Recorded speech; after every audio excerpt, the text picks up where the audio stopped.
বিশিষ্ট শিক্ষাবিদ, কৃতি অধ্যাপক ডক্টর সুকান্ত মজুমদার, বিধানসভায় আমার কলিগ, কাশীপুর বেলগাছিয়া কেন্দ্র থেকে জনগণের আশীর্বাদে নির্বাচিত বিধায়ক মাননীয় Ritesh Tewari, honourable general manager Eastern railway,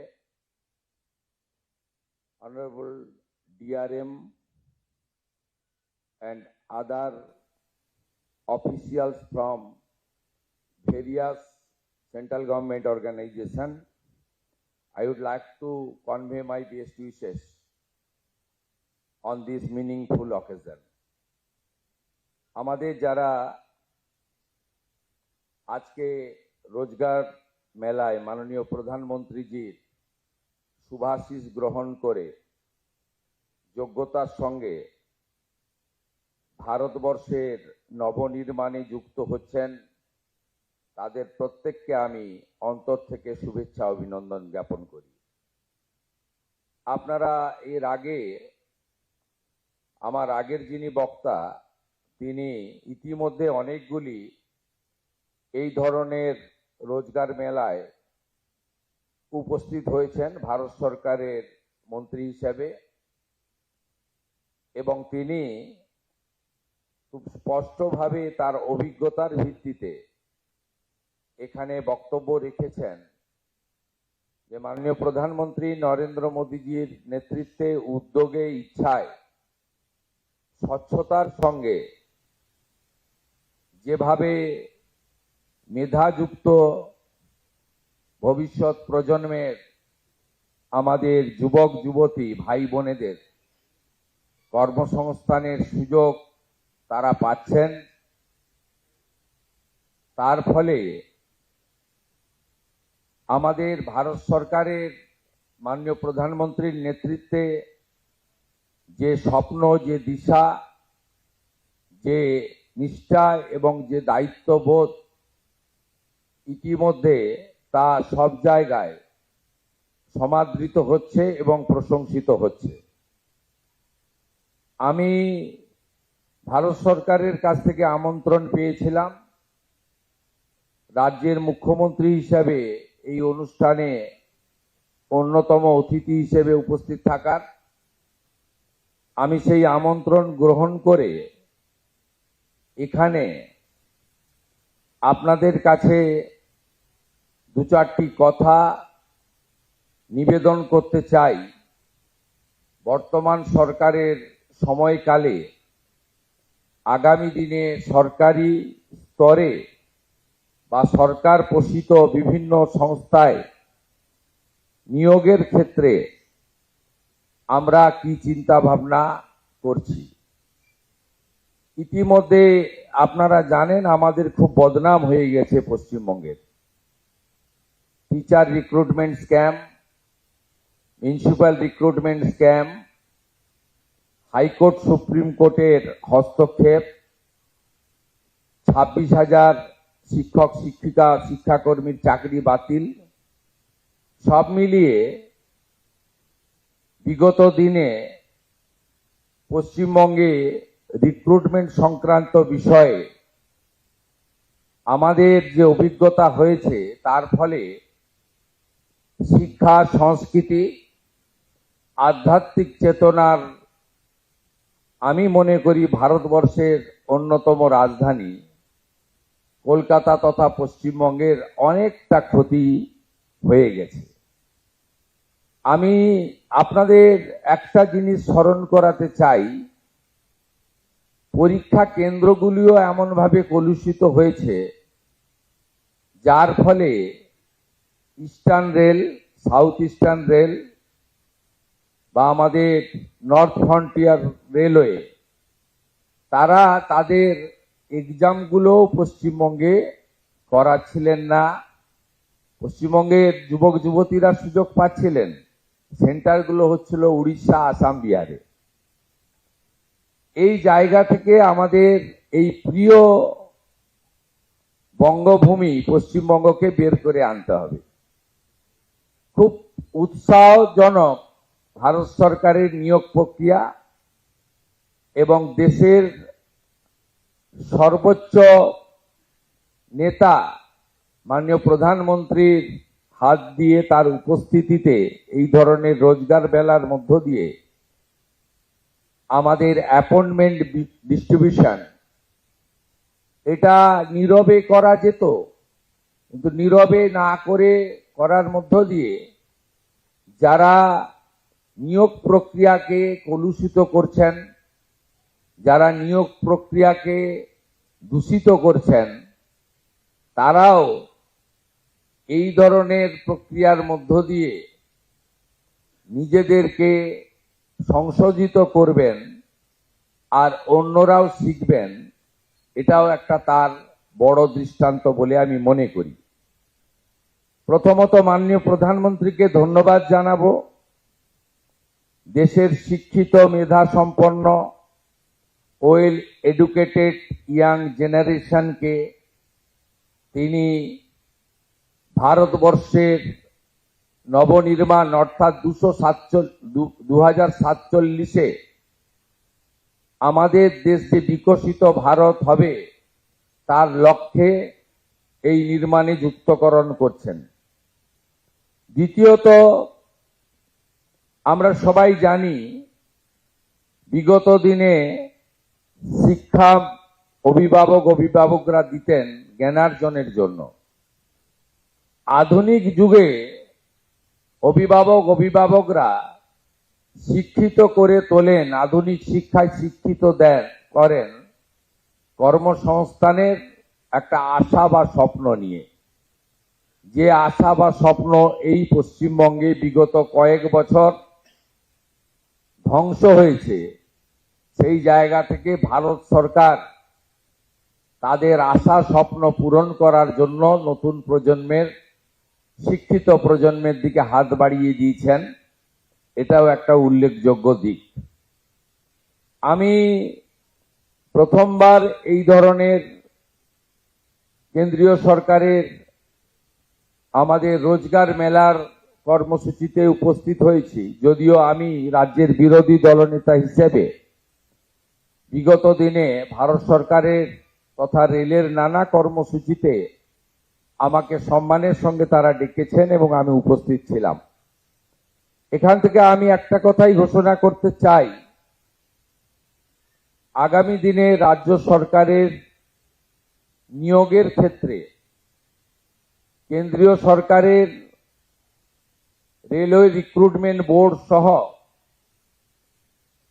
আধা সামরিক বাহিনীর নিয়োগ সহ কেন্দ্রের নানা সংস্থার নিয়োগের ক্ষেত্রে যে ধরনের সদর্থক উদ্যোগ এবং ভূমিকা ভারত সরকার নিয়েছেন, সেই দেখানো কর্মসূচিতে ডবল ইঞ্জিন সরকার পশ্চিমবঙ্গে কাজ করবে।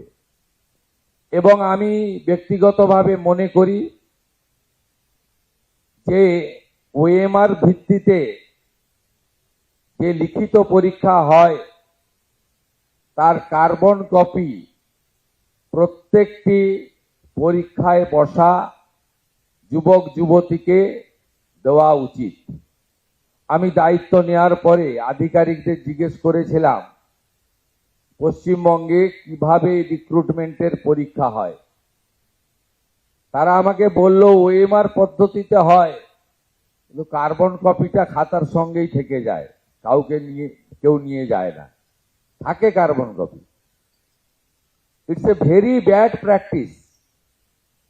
ম্যালাফাইড ইন্টেনশন, নেপোটিজম, করাপশন, এই যে ওয়ার্ডগুলো আছে এগুলোকে এনকারেজ করার জন্যই এই ধরনের একটা উদ্যোগ বা একটা মানসিকতা কাজ করেছে। আমরা next 6 June all recruitment organisation of our state আমরা একটি সিম্পোজিয়াম করছি, যেখানে ভারত সরকারের রেলওয়ে রিক্রুটমেন্ট বোর্ড সহ তাদের রিক্রুটমেন্ট প্রক্রিয়াকে আমরা অ্যাকসেপ্ট করার চিন্তা ভাবনা করেছি এবং সেটা করব। ইফ নেসেসারি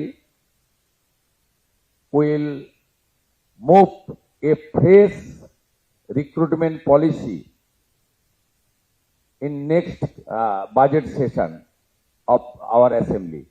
আমরা আগামী অ্যাসেম্বলিতে রিক্রুটমেন্ট পলিসির জন্য যে নতুন আইন করা দরকার সেটা করব। আমাদের উদ্দেশ্য থাকবে ওএমআর, কার্বন কপি, রিটিন পরীক্ষার আমরা যারা পরীক্ষায় বসবেন তাদের দেব, সে প্রভিশন আছে। আমরা